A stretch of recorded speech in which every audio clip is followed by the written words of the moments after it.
Iran ৬টি পারমাণবিক বোমা তৈরির পর্যায়ে পৌঁছে গেছে, এমন দাবি করেছে আন্তর্জাতিক আণবিক শক্তি সংস্থা। সংস্থাটির প্রধান রাফায়েল গ্রোসি জানিয়েছেন, ইরানের কাছে বর্তমানে ৬০% বেশি বিশুদ্ধ ইউরেনিয়াম রয়েছে, যা আরও পরিশোধিত হলে পরমাণু অস্ত্র তৈরিতে ব্যবহার করা সম্ভব। এর মধ্য দিয়ে আবারও আলোচনায় কতটুকু প্রস্তুত ইরানের পরমাণু অস্ত্র আর কতটুকু ইউরেনিয়াম সমৃদ্ধ হলে শত্রুপক্ষের ওপর পরমাণু হামলা চালাতে পারবে তেহরান। সাম্প্রতিক প্রতিবেদন বলছে, পরমাণু বোমা তৈরির মতো পর্যাপ্ত ইউরেনিয়াম সমৃদ্ধ করে ফেলেছে ইরান। পরমাণু বোমা তৈরির জন্য ৯০% পর্যন্ত সমৃদ্ধ এই ইউরেনিয়াম পশ্চিমা বিশ্বের জন্য যা বরাবরই আতঙ্কের কারণ। সাধারণ মানুষের স্বার্থে এত ইউরেনিয়াম সমৃদ্ধ করার কোনো যৌক্তিকতা পায় না পশ্চিমা বিশ্ব। যদিও তেহরান বলছে শান্তিপূর্ণ পরমাণু কর্মসূচি চালাচ্ছে তেহরান, ডোনাল্ড ট্রাম্প প্রশাসন বলছে ইরানের পরমাণু প্রকল্পে সর্বোচ্চ চাপ দেয়া হবে। আন্তর্জাতিক আণবিক শক্তি সংস্থা বলছে ইরানের পরমাণু প্রকল্পে বিধিনিষেধ আরোপের সময়সীমা শেষ হয়ে যাচ্ছে।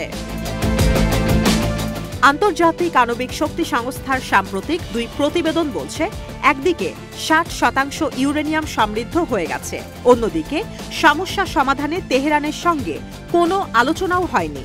পরিষ্কার হয়নি কিছু স্থানে কেন ইউরেনিয়াম পাওয়া গেছে।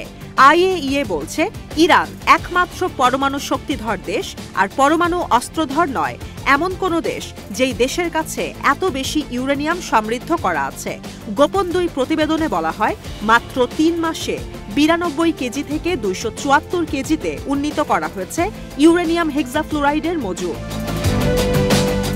হিসাব অনুযায়ী এই পরিমাণ ইউরেনিয়াম ৬টি পরমাণু বোমা তৈরির জন্য যথেষ্ট।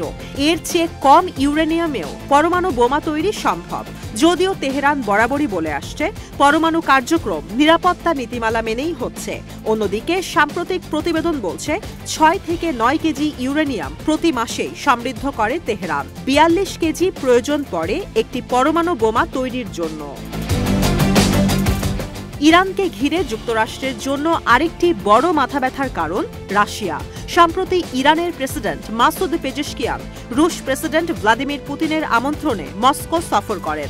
সেখানে দুই দেশের মধ্যে পারমাণবিক বিদ্যুৎ কেন্দ্র স্থাপন সহ প্রযুক্তি খাতে সহযোগিতার বিভিন্ন চুক্তি স্বাক্ষর হয়। রাশিয়ার এই সহযোগিতা ইরানের পারমাণবিক কর্মসূচিকে আরও গতিশীল করতে পারে বলে আশঙ্কা করছে পশ্চিমা বিশ্ব।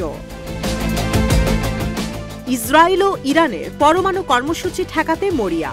২০২৩ সালের এপ্রিল ও অক্টোবরে ইরানের বেশ কয়েকটি পারমাণবিক স্থাপনায় হামলা চালায় ইসরায়েলি বাহিনী। তবে এতে বড় কোনো ক্ষতি হয়নি বলে দাবি করেছে ইরান। বিশ্লেষকদের মতে, যদি ইরান সফলভাবে পরমাণু অস্ত্র তৈরি করতে পারে, মধ্যপ্রাচ্যে পশ্চিমা বলয় দুর্বল হয়ে পড়বে এবং ইসরায়েলের প্রধানমন্ত্রী বেনিয়ামিন নেতানিয়াহুর ক্ষমতাও চ্যালেঞ্জের মুখে পড়বে।